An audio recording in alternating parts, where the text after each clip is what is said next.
सांगने बेले बेले आम निज लोक सहित आम झगड़ा हो जाए तो आमको बेले बेले सॉरी कहवा निहाती दरकार कहीं आम सॉरी ताकू कहीदेले एटा माने नुह कि आम भूल थिला बोली आम सॉरी कहले कि सॉरी कहीदेले आमर भूल होनी बेले बेले आमको एथिपाई सॉरी कहवा दरकार ताकि आमको रिलेशनशिप को इम्पोर्टेंस दबार अच्छी रिलेशनशिप को बंचेबार अच्छी सांगने जिते बड़े तुम रिलेशनशिप रे कौन सी प्रकार झगड़ा हो छोट छोट झगड़ा हो ना और तुम जानिच सामना वाला बहुत भल सामना वाला आमको भी बहुत भल पाए किंतु टिके प्रोब्लेम पाई से सॉरी कहूनी और से रागुची तो तुम जदि ठीक भी अच्छ ना तो सॉरी कही दियो ना कौन प्रोब्लेम हो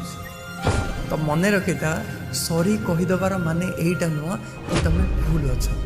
सॉरी कहिबार माने एटा भी है तुम तुम रिलेशनशिप को सबुठ अधिका चाहूँ। जय जगन्नाथ। मोर प्रतिटी वीडियो रे किसी ना किसी शिखा मिलता है जोटा कि तुम लाइफ चेंज करदेव